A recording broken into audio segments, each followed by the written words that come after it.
De maneira que, irmãos, somos devedores não à carne para viver segundo a carne, porque se viverdes segundo a carne, morrereis. Mas se pelo Espírito mortificardes as obras do corpo, vivereis.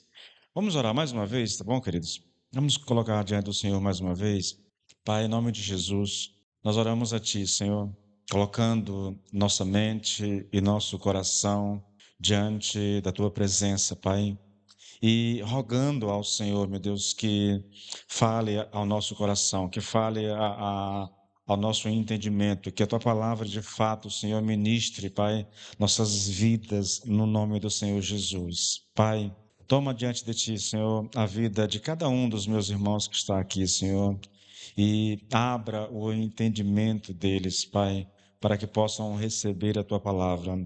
Quanto a mim, eu peço graça, eu peço poder do Espírito, Senhor. Eu peço, Senhor, meu Deus, Pai, auxílio, Pai, para poder ministrar a tua palavra, Senhor, no nome de Jesus. Que a palavra seja bênção, Senhor. Que a palavra, Senhor, nos edifique. Que a palavra gere vida em nós, Pai. Que a palavra nos transforme, Senhor, para a glória do teu nome, no nome de Jesus. Amém e amém. Queridos, a gente vai dar sequência a esse texto, tá bom? Eu só fiz uma introdução dele a semana passada e hoje eu quero dar sequência no texto, tá bom? Na semana passada, nós vimos aqui, querido, que desde o começo do capítulo 8, essa é a primeira vez que Paulo chama a atenção para uma ação prática. Até agora, ele falou doutrinariamente, ele falou da nossa posição em Cristo, mas agora nós temos diante de nós um chamado à prática, tá bom? E outra coisa que nós vimos também semana passada é que esse texto ele traz uma abordagem a respeito da santificação. O chamado à vida prática tem a ver com a santificação, com o viver a vida em Cristo, ou usando aqui a expressão que Paulo usa aqui, né, com mortificar as obras do corpo, que é a mesma coisa aqui que mortificar as obras da carne, tá bom? Hoje, querido, eu quero chamar a sua atenção para algo que eu julgo assim, mas muito interessante e importante nesse texto, que é a maneira como Paulo ele aborda, como ele expõe a doutrina da santificação. Isso eu começo por aqui, porque tem uma coisa interessante com relação a essa questão de santidade, santificação na igreja. Geralmente as pessoas entendem e acreditam que santidade, santificação tem a ver com faça isso, não faça aquilo, você pode isso, não pode aquilo. E Paulo vai mostrar para nós, querido, que esse é um tipo de abordagem equivocada, porque esse é um tipo de abordagem que fala a nossa vontade, sabe? E toda a intenção de Paulo, e nós vamos trabalhar bastante isso aqui hoje, sabe? É que o chamado a uma vida de santidade, a uma vida santa, tem a ver não exatamente com dizer aquilo que pode e aquilo que não pode, mas sim é um chamado ao entendimento de quem nós somos em Cristo Jesus e como resposta àquilo que nós somos, então a gente vai para uma vida de santidade. É mais ou menos essa questão que Paulo vai tocar aqui, queridos, tá bom? Veja, eu quero que vocês entendam exatamente isso, irmãos. A gente precisa, eu venho de muito tempo caminhando com o Senhor e convivendo com os irmãos em igrejas, né? E a gente percebe isso, essa primeira percepção de que santificação tem a ver com a lista daquilo que você pode e não pode, daquilo que você deve e não deve. Ou então, eu aprendi isso também na minha caminhada muito cedo, que a gente deveria, quando você está passando por uma luta e você não consegue vencer aquela luta, aquela tentação, você é convidado a colocar essa tentação nas mãos do Senhor e descansar em Cristo, que Ele vai te dar a vitória. Nós vamos perceber que essas abordagens a respeito da vida de santidade, elas são equivocadas, completamente equivocadas. Eu espero, querido, conseguir transmitir isso. Preparando a mensagem, né? Eu sou muito edificado, eu aprendo muito, mas às vezes a gente não consegue, né? pegar aquilo que aconteceu com a gente enquanto você está preparando a mensagem e trazer para você da mesma forma, tá? Mas antes de entrar exatamente no texto, eu quero dizer uma coisa a vocês, que eu já disse muitas vezes, mas acabei parando, e eu vou trazer de volta isso, sabe? Toda a minha ministração em Romanos, ela está baseada no comentário bíblico de Martin Lloyd Jones, toda. Eu já disse aqui algumas vezes, se eu pudesse, queridos, eu viria para cá e eu leria o comentário dele e faria alguns comentários em cima do comentário dele, tá? Porque seria mais proveitoso até do que eu tentar resumir alguma coisa, mudar algo aqui e ali. Mas toda a abordagem, querido, toda a abordagem é derivada do comentário de Martin Lloyd Jones, sabe? Eu digo isso porque eu já estudei quase todos eles, eu já li quase todos eles, e nenhum deles traz essa abordagem, essa perspectiva que é dada pelo Martin Lloyd Jones, tá? Então eu sigo essa abordagem dele desde da primeira ministração em Romanos há anos atrás. Eu venho seguindo o comentário de Martin Lloyd Jones, tá? Ele escreveu, se eu não me engano, 14, 16 livros para comentar Romanos, tá? E eu venho estudando, aprendendo, e muitas vezes, querido, eu faço citações longas dele aqui, sabe? Porque a gente olha assim e eu digo, Senhor, como é que eu posso melhorar isso aqui? E a resposta que eu chego é: não dá para melhorar isso aqui. Talvez ajustar a linguagem para a nossa realidade, mas melhorar é impossível. Então, que a gente tenha consciência disso, tá, querido? Não é fruto dos meus estudos e da minha muita meditação, isso aqui é fruto do trabalho laborioso do Martin Lloyd Jones, que eu estou quase que no Ctrl+C, Ctrl+V, literalmente, irmãos. Eu queria que fosse exatamente isso, que eu pudesse pegar o comentário, viesse para cá e lesse o comentário e depois comentasse com vocês, porque eu acredito que não há nada em língua portuguesa, ou seja lá a língua que for, que se compare ao trabalho de Martin Lloyd Jones comentando. Só para você ter uma noção, antes de eu entrar no texto, eu acho que depois de Lloyd Jones, o comentário mais robusto que existe de Romanos é um do Douglas Moo. Douglas Moo. E Douglas Moo acredita que quando Paulo fala aqui da ideia de que. Vou ler o texto mais uma vez, está aqui, ó. Vós, porém, não estáis na carne, mas no espírito. Não, não, não, não, não, não. Versículo 12. De maneira que, irmãos, somos devedores não à carne para vivermos segundo a carne, pois se vivermos segundo a carne, morrereis, mas se pelo espírito modificardes as obras do corpo, vivereis. Então, o Douglas Moo acredita que um crente pode perder a salvação ou algo parecido com isso aqui, né? Em relação a essa questão. Você percebe daí, querido, que quando ele fala de o corpo está morto por causa do pecado, ele traz uma explicação. Eu digo, Senhor, isso não se encaixa, não é assim que eu creio. Não. E a abordagem de Lloyd Jones, para mim, é a mais completa. Querido. Por isso eu fiz a escolha, tá, de usar esse livro como base para tudo aquilo que eu vou ministrar.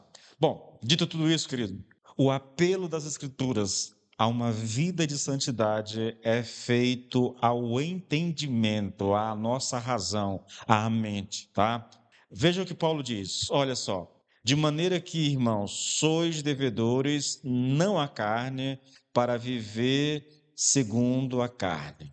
À luz, querido, do que é verdade a nosso respeito, não somos devedores à carne, isto é, nós não devemos viver segundo a carne. Viver segundo a carne é ilógico, é incoerente, é irracional, sabe? Você não diz, escute bem, você não diz que é cristão, né? Que foi salvo pela graça de Deus e agradece a Deus pela sua salvação. Então, por que continuar vivendo como se não fosse cristão? Porque viver segundo a carne é viver como se você não fosse cristão. É irracional, é ilógico, tá? É essa a nossa abordagem. E a pergunta que a gente faz aqui, são duas perguntas que eu vou fazer e vou tentar responder. A primeira é: por que viver na carne ou segundo a carne é ilógico, incoerente e irracional para o cristão? E a primeira resposta, querido, é porque nós não estamos mais na carne. Essa é a primeira resposta. No versículo 9 do capítulo 8, Paulo diz: Vós, porém, não estáis na carne, mas no Espírito. O cristão não está mais na esfera da carne, ele não é mais governado pela carne, pela sua natureza pecaminosa, ele está no Espírito, querido. A questão é, irmãos, se não estamos mais na carne, ou se nós somos mais segundo a carne, por que continuar na carne? Por que continuar vivendo segundo a carne? Veja, são coisas que falam à nossa mente, ao nosso entendimento. É um questionamento, mas eu não estou no Espírito, mas eu não fui salvo, Deus não me libertou, Deus não me tirou das garras do diabo, do império das trevas. Por que então voltar a viver como se eu não fosse cristão? Por que praticar as coisas que eu praticava antes de Cristo me salvar? Essa é a questão, querido. Há um raciocínio bíblico, irmãos, bíblico. Se como cristão você não está mais onde costumava estar, vivendo segundo a carne e fora da vida de Deus e sem o Espírito, porém agora você está no Espírito. Então, se você está no Espírito, por que continua vivendo como se ainda estivesse na carne? É esse o modo de Paulo ensinar a nós santificação. Há uma exortação muito forte à nossa razão, à nossa lógica espiritual, à nossa coerência espiritual, querido. O chamado é para isso. Irmãos, o cristão, ele é alguém que, por definição, ele foi tirado, retirado da esfera da carne e foi introduzido na esfera do espírito, tá? Isso é ser cristão, querido. Então, se eu sou um cristão, eu devo viver de acordo com isso. Eu estava pregando ontem na célula, né? E no último ponto da ministração, havia uma abordagem, acho que era o segundo ponto da ministração, tinha um ponto que falava assim: falai de tal maneira e de tal maneira. Não, fale de tal maneira e de tal maneira haja. A ideia é viva de acordo com aquilo que você professa ser. Eu digo que sou crente, eu digo que Deus me libertou, que Deus me salvou, que Deus me alcançou, que Deus me tirou do lamaçal do pecado, que Ele me fez uma nova criatura, então eu devo viver de acordo com isso. Sabe, essa é uma realidade interessante, muito interessante. A segunda resposta, querido, por que que o cristão não deve, ou por que que andar na carne é incoerente, é irracional e ilógico para um cristão? Porque a carne não tem mais nenhum direito sobre o cristão. Houve um tempo em que tinha carne aqui, querido, é a nossa natureza caída, sabe? É a nossa a natureza do homem, né? Em pecado. O homem, carne é o homem irregenerado, é o homem que não nasceu de novo, é o homem que tem toda a tendência do seu ser para as coisas do mundo, para os prazeres da carne, tá? E quando a gente fala de um cristão andar na carne, eu não estou dizendo que ele vai andar na carne, mas é que, como crente, ele pratica coisas que aos olhos de outros parece que ele está andando na carne, tá? Então houve um tempo em que nós éramos escravos da natureza pecaminosa. Entretanto, a questão agora, querido, não é mais essa. Nós não estamos mais na carne, nós não somos mais controlados pela carne. Nós estávamos nessa condição, mas nós não estamos mais. Veja, o apelo de Paulo é: entenda quem você é. Compreenda quem você é, porque se você entender isso, na verdade, irmãos, há um convite de Paulo para nós aqui, a que a gente pregue a nós mesmos, sabe? O crente deveria pregar para si constantemente, lembrando quem ele é, lembrando o que Cristo fez na cruz, o que ele realizou ali, e por causa da obra de Cristo, o que deve acontecer comigo, já que eu estou em Cristo. A gente deveria pregar constantemente em relação a isso, querido, porque isso nos pouparia, sabe, muita aflição. Olha só, Romanos 5:21, para que assim como o pecado reinou na morte, também a graça reinasse pela justiça para a vida eterna, por Jesus Cristo, nosso Senhor. A ideia aqui é quando nós estávamos sob o reinado do pecado, nós pertencíamos à esfera da carne e éramos controlados pela carne. Mas agora somos cidadãos do reino da graça, portanto, nós somos tirados da esfera da carne e não estamos mais sob o controle da carne, sob o controle da carne, debaixo do controle da carne. Veja o que você era e o que você é agora. Veja a obra de Cristo em você. Então, se você não está mais nessa situação, por que andar como quem está? Outro texto, Romanos 6,14. Porque o pecado não terá domínio sobre vós, pois não estáis debaixo da lei, mas debaixo da graça. Novamente, irmãos, quando estávamos debaixo da lei, o pecado tinha domínio sobre nós, consequentemente, éramos controlados pela natureza, pela carne. Entretanto, agora, nós estamos debaixo da graça e, consequentemente, a carne já não tem mais domínio ou já não tem mais controle sobre nós. Paulo vai dizendo isso o tempo todo. Olha, Romanos 7,5, irmãos. Porque quando estávamos na carne, olha, veja, quando nós estávamos, nós não estamos mais. Quando nós estávamos, as paixões dos pecados que são pela lei operavam em nossos membros para darem fruto para a morte. Mas isso diz respeito à nossa realidade antes de Cristo. Era assim a nossa situação antes de conhecer Cristo. Agora nós conhecemos. Agora nós somos salvos. Agora nós somos libertos. Nós somos transformados. Fomos feitos novas criaturas, nova criação. Então essa não é mais a nossa realidade. Há uma coisa interessante, irmãos. Todo homem nascido nesse mundo, ele nasce debaixo do poder do pecado, da carne e da lei. Essa é a realidade de todo ser humano. O salmista diz isso de maneira muito clara em Salmo 51, 5. Sei que sou pecador desde que nasci, desde que me concebeu a minha mãe. A palavra conceber aqui diz respeito, querido, ao ato em que o espermatozoide ele fecunda o óvulo da mulher. Desde a concepção, eu sou pecador. É o que o salmista diz. Então, eu já nasço nesse mundo pecador. Portanto, eu já nasço debaixo do poder do pecado, debaixo do poder da carne, debaixo do poder da lei, tá? Nós nascemos, irmãos, com essa natureza pecaminosa e nós vivemos sob o controle e o domínio do pecado. Isso era a nossa vida, sabe? Antes de conhecer Cristo. É isso que a Bíblia chama de carne. E aqui uma coisa interessante: a lei de Deus, embora ela seja boa, ela acaba revelando e agravando ainda mais o nosso pecado. Nós vemos isso assim exaustivamente no capítulo 7 de Romanos.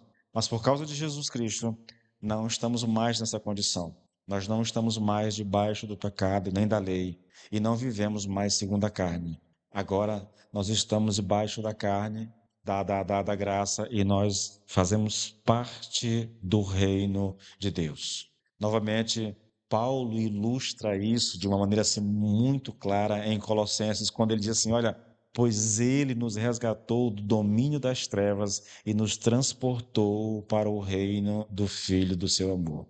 O argumento de Paulo aqui, querido, em Romanos 8, sobre a santificação, funciona mais ou menos assim. Olha, porque você continua vivendo, porque você continua vivendo segundo a carne. Você não pertence mais a essa jurisdição. Você não está mais nesse reino. Acaso você não é capaz de perceber que está sendo insensato, que continua vivendo como se ainda estivesse debaixo daquele antigo poder? Você não percebe que ele não tem nenhum direito sobre você? Agora você é cidadão de um outro reino, que é o reino da graça. Eu uso duas ilustrações, querido, que retratam bem essa realidade. O crente, que mesmo liberto, mesmo transformado, ele mantém, às vezes, práticas, posturas que refletem um homem vivendo debaixo da carne, do domínio da carne. Reflete pecados na sua vida. Mas ele não era para viver dessa forma, tá? E muitas vezes, eu estava conversando com alguém esses dias, né, e dizendo assim: olha, eu conheço pessoas que sofrem com tentações e elas lutam diante do Senhor e elas não conseguem se libertar. Elas vão lá, confessam ao Senhor, pede perdão, chora diante de Deus, mas 2 semanas depois ela volta para o pecado de novo.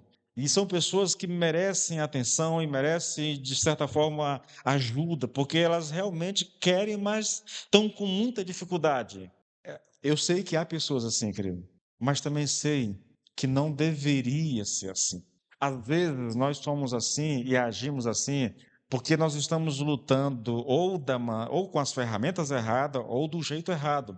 Porque o jeito de Paulo aqui é você pregar a si mesmo constantemente.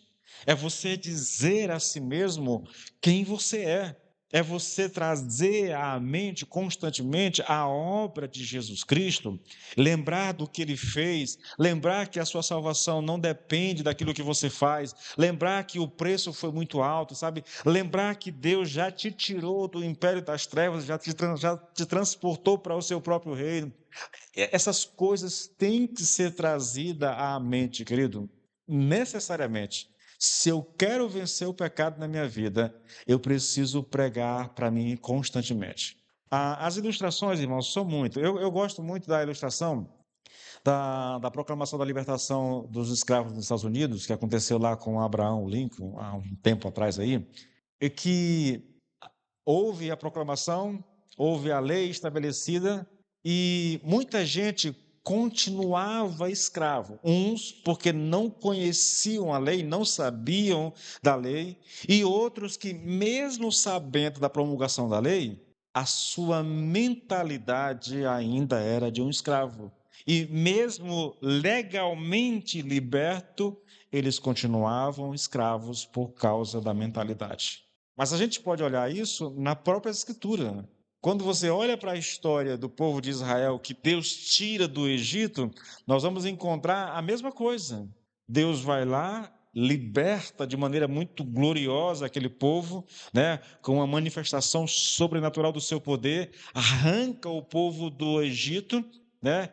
Só que esse povo liberto da escravidão, liberto fisicamente, eles não estão mais no Egito, eles não estão mais debaixo do chicote do faraó, agora eles são livres, só que livres fisicamente, mas ainda prisioneiros na mente. Há uma mentalidade escrava.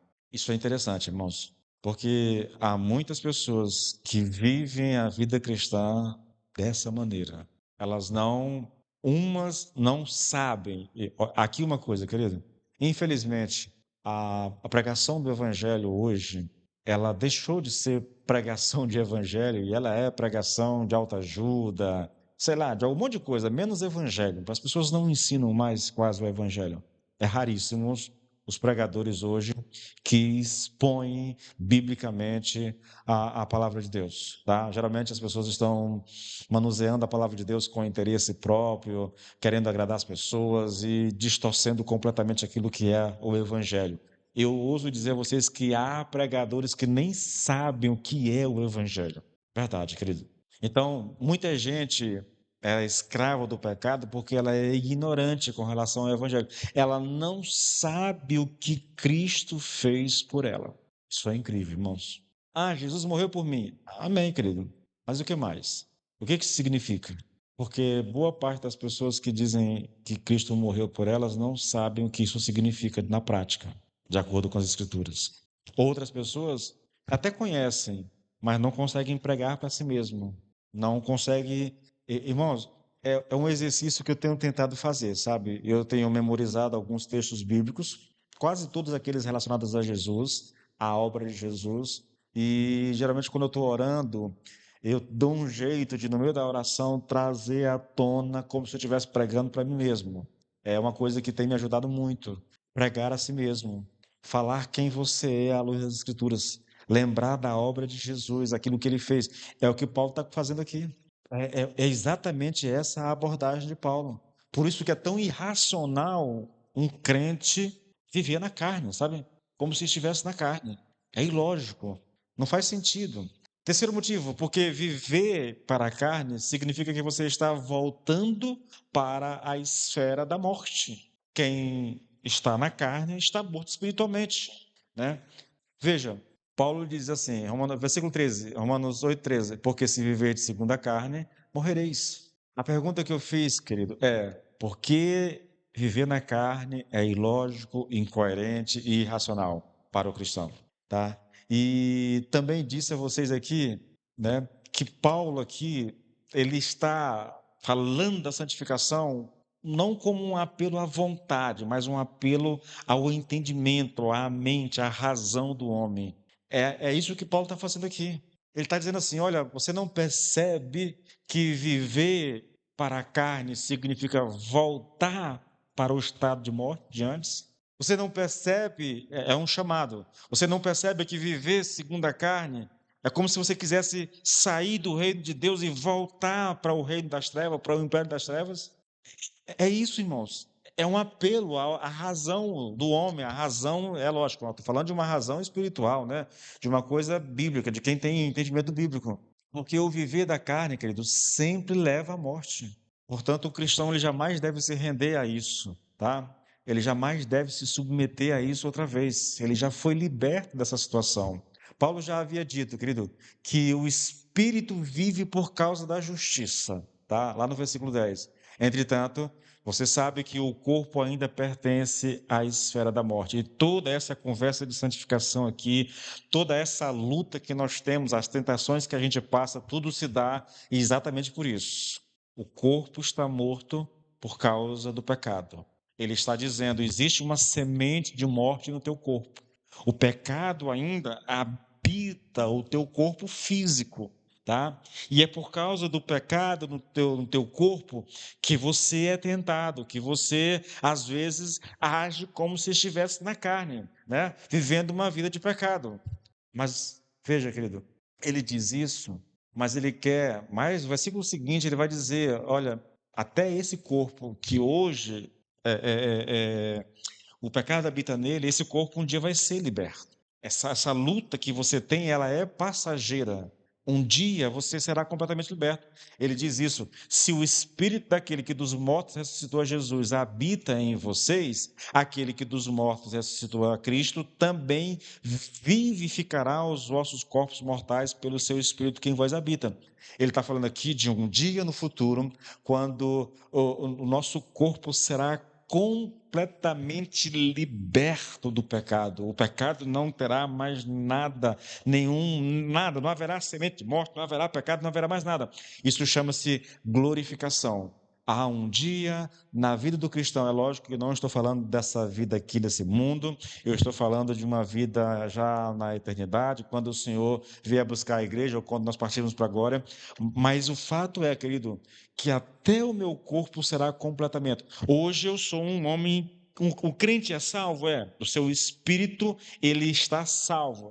Eu estava assistindo The Chosen esses dias, né? O último episódio lá da quinta temporada. E Jesus está lá no monte orando. Eles deram uma enfeitada ali, muito doido naquele negócio ali. Mas a frase, né, para os discípulos é: olhe, vigiem, porque o espírito está pronto, mas a carne é fraca. O espírito está pronto. O espírito já foi transformado. O espírito é salvo. O espírito foi vivificado. Vai chegar o dia em que nós seremos completamente libertos. A luta que nós temos hoje é que, embora o meu espírito esteja pronto, a minha carne ainda é fraca. E é fraca porque o pecado ainda habita a minha carne. Novamente, querido, é por isso as lutas, é por isso as tentações, é por isso as fraquezas, sabe? As enfermidades, as dores, a morte, tudo isso porque o pecado ainda habita o nosso corpo. Essa situação que a gente está vivendo hoje, ela é temporária, tá? Ela é temporária. Paulo está dizendo: querido, não ceda, tá? Não ceda. É verdade que você está num corpo mortal, mas esse corpo mortal será libertado. E o dia vai vir em que o homem integral, sabe, corpo, mente e espírito, estará inteiramente livre do pecado e totalmente glorificado como o próprio Cristo, né? Essa é a promessa de Deus a nós. É por isso que eu devo me santificar. É por isso que eu devo viver a minha vida da melhor forma possível, querido. Eu sou um homem que acredita naquilo que Cristo fez por mim, que acredita na esperança que está posta diante de mim, sabe? Eu sei que nesse mundo haverá problemas. Jesus disse: Olha, no mundo tereis aflições, no mundo haverá dores, no mundo haverá lutas, provações. É verdade, tudo isso vai acontecer. Mas eu já sei também o resultado dessa luta toda. E o resultado, querido, é vitória, porque nós estamos em Cristo Jesus, tá? O último motivo aqui, o último argumento de Paulo, querido, né? Que diz que viver segundo a carne é ofender o Espírito que habita em nós. Olha o versículo 9, irmãos. Vós, porém, não estáis na carne, mas no Espírito, se é que o Espírito de Deus habita em vós. O que Paulo está dizendo é: o Espírito está em nós, como cristãos que nós somos. E se isso é verdade, querido, então nós precisamos viver de acordo com essa realidade, porque continuar vivendo na carne é uma ofensa ao Espírito Santo. Sabe uma coisa interessante? As Escrituras nos dizem muito claramente que carne, essa natureza pecaminosa, e espírito são inimigos mortais.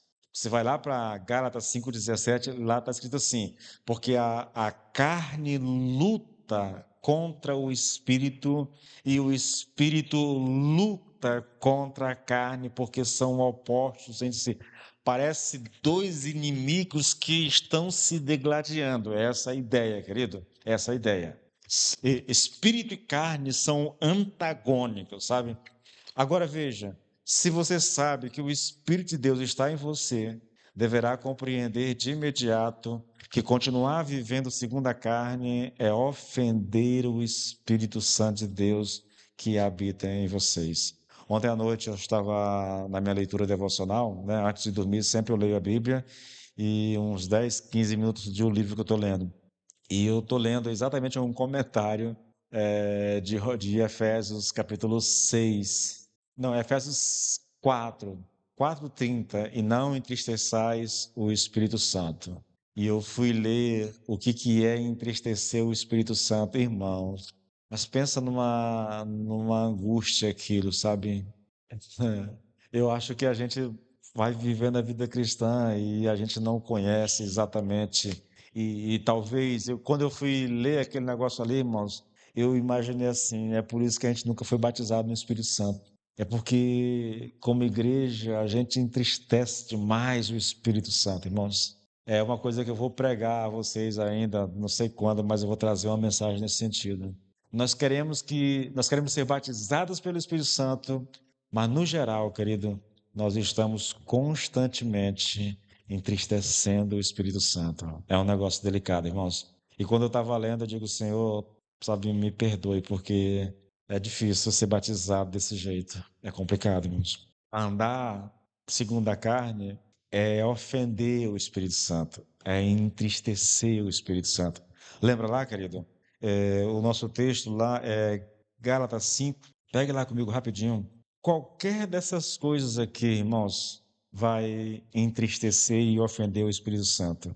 As obras da carne são conhecidas, as quais são prostituição, impureza, libertinagem, idolatria, feitiçarias, inimizades, porfias, ciúmes, iras, pelejas, dissensões, facções, invejas, bebedices, orgias e coisas semelhantes a essa, acerca das quais vos declaro, como já antes vos preveni, que os que cometem tais coisas não herdarão o reino de Deus. Qualquer desses pecados, queridos, entristece o Espírito Santo.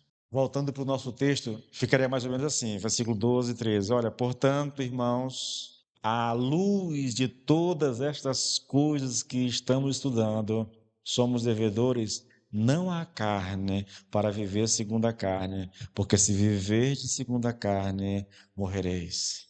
Nós não temos nenhuma obrigação com a carne. Nós já fomos libertos, tirados dessa esfera da carne. Lembre-se disso, querido. Lembre de quem você é. Lembre da obra de Jesus por você. Lembre do seu sacrifício na cruz. Lembre que ele satisfez a lei no teu lugar. Lembre que ele foi para a cruz e ele morreu a tua morte. Lembra que o que ele fez naquela cruz é chamado de expiação. Os teus pecados são o sacrifício de Cristo cobre os nossos pecados, sabe? E ao mesmo tempo é expiação, mas também é propiciação, né? Ou seja, Deus foi tornado favorável a mim por causa do sacrifício de Cristo. Agora eu tenho acesso a Deus, ao favor de Deus. Eu preciso lembrar dessas coisas constantemente, querido, se eu quero viver para a glória de Deus. Bom, novamente, irmãos, é como se Paulo estivesse dizendo a esses irmãos: compreendam isso, raciocinem sobre isso, sejam lógicos, sejam coerentes, porque é assim que a santidade poderá ser alcançada na sua vida. É a argumentação de Paulo. Veja, ele não está fazendo um apelo, não faça isso. Você não pode beber, você não pode ouvir música do mundo, você não pode ver isso. Não, não, não, não, não, não, não. Ele está dizendo: pensem sobre quem você é. Pensem naquilo que Jesus fez em favor de vocês e ajam a partir disso. É essa a instrução, querido. Mais uma vez, irmãos, os versículos 12 e 13. De maneira que, irmãos, somos devedores não à carne para viver segundo a carne, porque se viverdes segundo a carne, morrereis, mas se pelo Espírito mortificardes as obras do corpo, vivereis. Nós acabamos de ver alguns motivos do porquê não devemos viver segundo a carne. Agora, eu quero chamar a sua atenção sobre a ideia da mortificação da carne, querido. Ele diz: mas se pelo Espírito mortificardes as obras do corpo. Você percebe o versículo 13? Se você estiver lendo comigo, olha só: porque se viverdes segundo a carne, morrereis. Mas se pelo Espírito, carne é o oposto do Espírito. Mas se pelo Espírito mortificardes as obras do corpo, provavelmente aqui, obras do corpo aqui, ele está se referindo à carne, no caso, entendeu? Então vivereis. Então eu vou fazer uma pergunta, querido. A pergunta é: por que devemos mortificar as obras do corpo? E a resposta, querido, é: nós devemos fazer isso por causa do que já é verdade a nosso respeito. É por isso. Essa é a única coisa coerente para se fazer. A partir daqui, querido, eu vou me ater 100% ao meu texto, porque eu quero trazer algumas coisas à tua mente, ao teu coração, relembrar de algumas coisas, irmãos, que para mim é tão importante. Isso é pregar a si mesmo, sabe?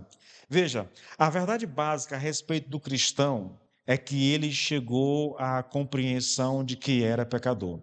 Irmãos, alguém se converter sem que ele compreenda realmente que é um pecador, é difícil de você jogar isso como conversão genuína, sabe? Muito difícil, querido. Olha, podia ser que ele se considerasse um bom sujeito e que estava tudo bem. Ele tinha uma vida limpa, talvez uma boa moral, fazia o bem e não havia na mente dele nenhum problema. Mas a primeira coisa que acontece com o homem quando se torna cristão é que ele fica convencido de pecado, é levado à convicção de pecado e vê que essa situação, né?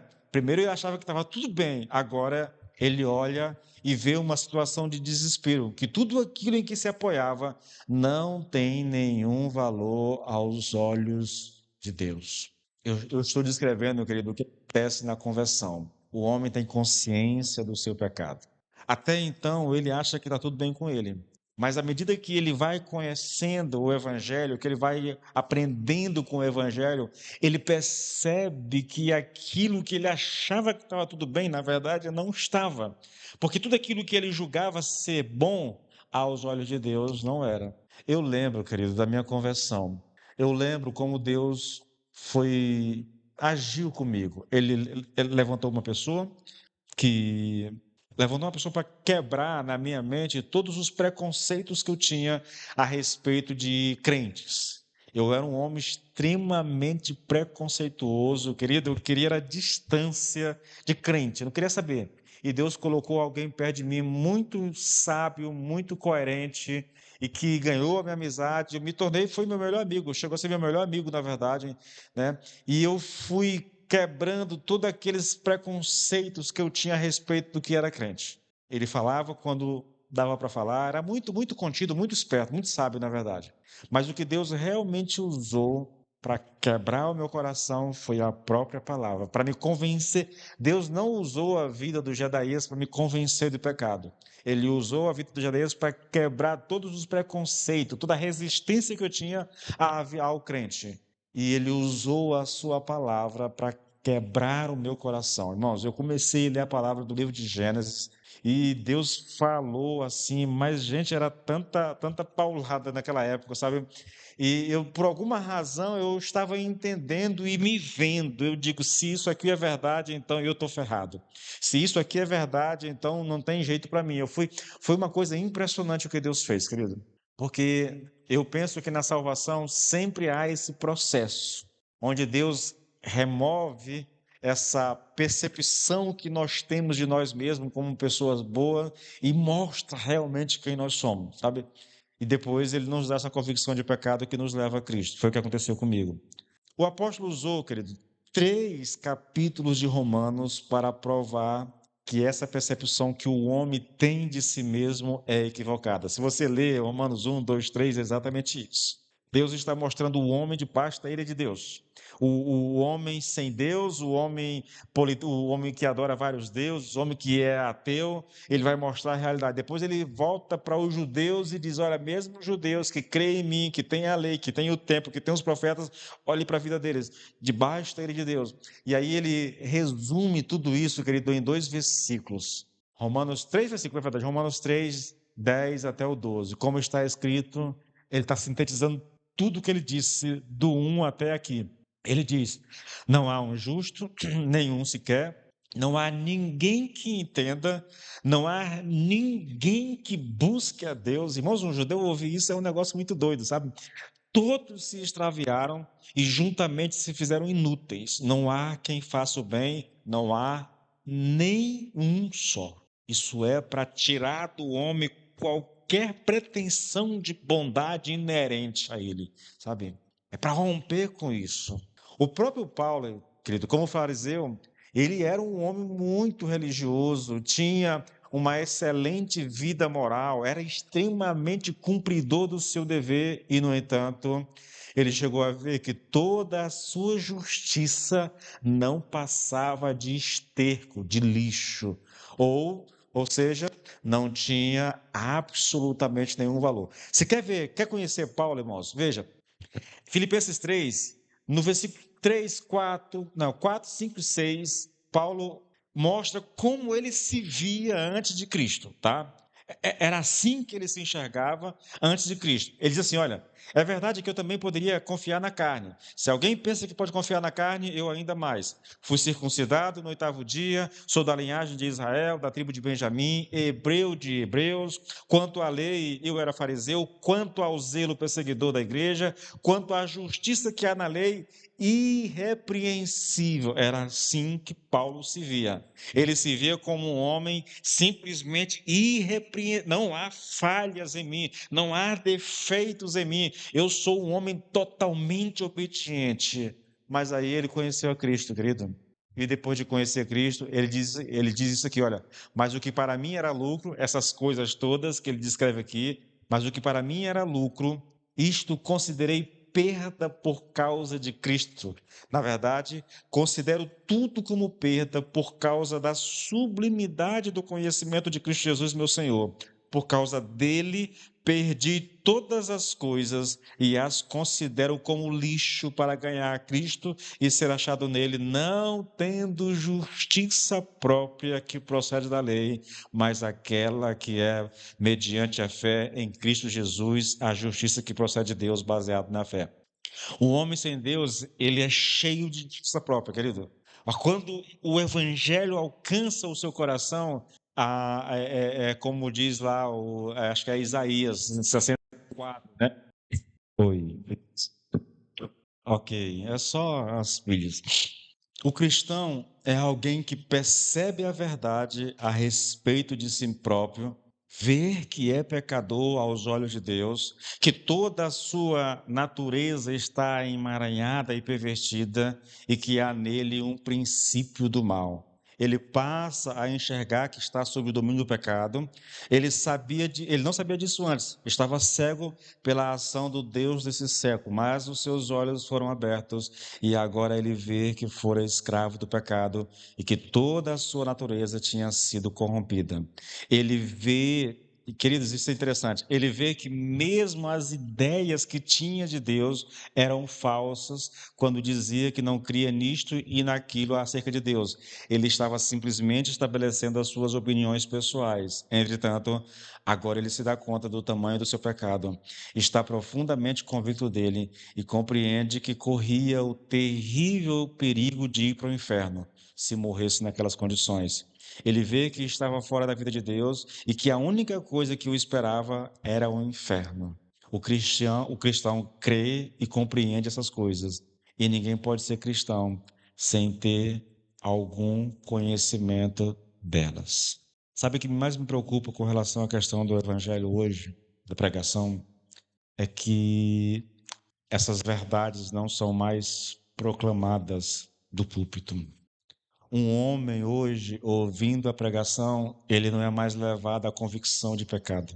Um homem hoje, ouvindo a pregação moderna, ele vai sair daqui se achando mais justo do que ele era, se achando mais merecedor do amor de Deus que ele já achava. Porque a mensagem de hoje, querido, é uma mensagem que tem como propósito afagar o ego humano, é agradar as pessoas, dizer a ela aquilo que elas estão ansiosas por ouvir.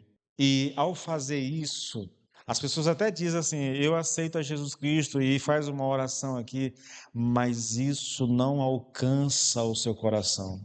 Isso não diz a ele quem ele é. Querido, deixa eu dizer uma coisa para vocês. Sem Deus, antes de Cristo nos alcançar, nós estávamos sentenciados ao inferno. Toda a nossa justiça, foi isso que eu ia falar agora há pouco, e as pilhas falaram aqui, né? Isaías diz que as nossas, o nosso melhor ato de justiça, os nossos melhores atos de justiça, aos olhos de Deus, não passam de trapos de imundícia. É assim um homem sem Deus. É o que Davi disse, querido. Eu nasci em iniquidade, eu fui concebido em pecado. Quando a minha mãe me gerou, ali no ventre da minha mãe, eu já era um pecador, já sentenciado ao inferno. Essa é a condição do ser humano, querido. Essa é a condição do ser humano. E sem Cristo, irmãos, não há nenhuma esperança para quem quer que seja. Não há esperança, querido. Bom, tudo isso aqui é muito negativo, né? Agora eu queria olhar para o lado positivo, tá? Porque quando a gente olha para o lado positivo, a gente percebe que o homem compreende o que Deus fez por ele, apesar do seu pecado. O cristão, escute bem, querido, o cristão crê no que Paulo diz nos 3 primeiros capítulos de Romano, que apesar de ter pecado contra Deus, apesar de haver se rebelado e de não merecer nada senão a perdição, não obstante a tudo isso, em seu infinito amor, graça, misericórdia e compaixão, Deus não somente enviou seu Filho unigênito a este mundo em semelhança humana, mas de fato o enviou à cruz. Apesar de nós, apesar do nosso pecado, Deus enviou Jesus a esse mundo para morrer no nosso lugar, para morrer a nossa morte, para satisfazer a lei por nós, porque nós nunca conseguiremos satisfazer plenamente a lei. Foi pregado isso ontem nas células. Romanos 3, querido, 23 em diante. Pois todos pecaram, todos fracassaram e estão afastados da glória de Deus. No entanto, Deus nos declara agora justificado das ofensas que lhe fizemos através da redenção que há em Cristo Jesus, aquele que em sua graça tira os nossos pecados gratuitamente. Deus foi quem enviou Jesus Cristo para levar o castigo pelos nossos pecados e assim pôr fim à ira de Deus contra nós. Ele usou o sangue de Jesus Cristo para, mediante a fé, nos salvar da sua ira. Foi o que Deus fez, querido. É por causa dessas coisas que nós devemos viver uma vida de santidade. É pregar a nós isso, é lembrar a nós daquilo que Cristo fez, querido, e por causa dessas lembranças, dispor o nosso coração a viver uma vida de santificação, querido. Mas isso ainda não é tudo, irmãos. O cristão é alguém que nasceu de novo, recebeu nova vida e nova natureza e se tornou filho de Deus. Ele foi adotado e introduzido na família de Deus e foi transferido para um novo reino. Agora ele está na esfera da graça. Estava em Adão, mas agora está em Cristo. Ele sabe disso tudo e crê que quando morrer vai estar com Deus e com Cristo na glória. E a prova que ele tem disso, querido, é porque Deus colocou dentro dele o seu Espírito, o seu próprio Espírito Santo. Irmãos, são verdades como essas, querido. São verdades como essas que precisam fazer com que a gente repense a nossa vida. Eu não sei se vocês conseguem perceber a maneira como Paulo está ensinando, sabe? Onde ele vai chegar com tudo isso. É mais ou menos assim, irmãos, se você crer nestas coisas, como poderia continuar vivendo segundo a carne? Como não buscar a santificação se você sabe de tudo isso, tá? Novamente, você diz que se alegra em Cristo e em sua salvação, você crê que o amor de Deus é tão grande que ele enviou seu filho para morrer, para libertar você, e contudo, você continua tendo deliberadamente aquela velha vida que tornou isso necessário? Se você crê que Deus fez isso para te libertar, por que é que você está fazendo as mesmas coisas da qual Ele já te libertou? Ou você diz que o seu pecado e o pecado da humanidade fez com que o nosso Senhor suportasse a tremenda dor, agonia, sofrimento lá no jardim do Getsemane e na cruz. Você diz que crê nisso e, todavia, continua a fazer justamente aquelas coisas que levaram a esse sofrimento? Esse é um tipo de lógica, querido, de raciocínio que faz o cristão verdadeiro tremer nas bases, sabe? Como é que a gente não se dá conta disso, irmãos? Eu creio que Jesus Cristo desceu. Vamos citar aqui Filipenses. Filipenses 2: tende em vós o mesmo sentimento que houve também em Cristo Jesus, que mesmo sendo Deus, não julgou com usurpação o ser igual a Deus, antes a si mesmo se esvaziou, tornando-se servo, escravo, né? E tornando-se servo e fazendo-se semelhante aos homens e reconhecido em figura humana, se humilhou a si mesmo, sendo obediente até a morte e morte de cruz. Eu creio em tudo isso. Cristo, para me salvar, ele se esvaziou da sua glória, ele deixa o seu trono e vem, assume a forma de servo, ele veio para morrer. Por que ele veio para morrer? O meu pecado fez isso com Jesus, mas puxa, se foi o meu pecado que fez isso com Cristo, agora ele veio, ele me libertou, ele já me tirou, já me perdoou os meus pecados, por que então voltar para esses pecados outra vez, querido? Esse é um pensamento que a gente deveria nutrir constantemente. Eu não sei qual é o autor bíblico que fala que isso é pregar a Cristo na cruz uma segunda vez, irmãos. Somos chamados a uma vida de santidade, irmãos, a uma vida de santificação. Todos nós devemos nos esforçar. Na linguagem de Paulo, nós devemos esmurrar o nosso corpo, mas procurar de todas as formas viver uma vida de santidade. Mortificar a nossa carne. A gente ainda vai ver isso ainda, daqui lá para frente. Mortificar a carne. Sujeitar os desejos da carne, para que eles não prevaleçam contra nós e façam com que a gente entristeça o Espírito Santo, ofenda o Espírito Santo e faça com que a gente estivesse como que pregando Cristo na cruz uma segunda vez por causa dos nossos pecados. É necessário que nós tenhamos consciência disso, irmãos. É necessário que a gente lembre constantemente. Irmãos, Filipenses 2, do 5 até o 8 ali, Filipenses 3, a partir do 7, Romanos 3, a partir do versículo 21, sabe? 2 Coríntios 5, 21, Isaías 53, todos estes, alguns textos lá de Hebreus, são textos que a gente deveria constantemente estar lembrando, irmãos, lembrando, porque falam da obra de Cristo e o que Cristo fez por nós na cruz. A gente deve pregar para si mesmo, querido. Nós devemos pregar a nós mesmos. Não só para evitar o pecado, mas para ter uma vida mais frutífera, mais produtiva no reino. Porque às vezes a gente se acomoda tanto, irmãos, e vive um cristianismo tão sem graça, tão sem fruto, que eu não sei como é que. Eu não sei, irmãos, eu acho que a gente entristece tanto o Espírito Santo que às vezes a gente não consegue, mesmo buscando, não consegue o poder que precisa para fazer aquilo que nós somos chamados a fazer, que é viver uma vida para a glória de Deus, sabe? Então a gente precisa pregar a si mesmo e relembrar essas verdades constantemente. Olha o texto aqui de, de Romanos 8, né, querido? Está aqui um outro texto assim fundamental para você lembrar constantemente. Pregar a si mesmo. Portanto, agora não há nenhuma condenação para aqueles que estão em Cristo Jesus. Por que que não há condenação? Porque o Espírito de vida em Cristo Jesus me libertou porque a lei do Espírito de vida em Cristo Jesus me libertou da lei do pecado e da morte. Aí ele vai explicar isso no versículo 3, depois no versículo 4. A gente precisa desses textos, querido, para pregar a si mesmo. Uma das coisas mais necessárias na vida cristã é pregar a si mesmo constantemente.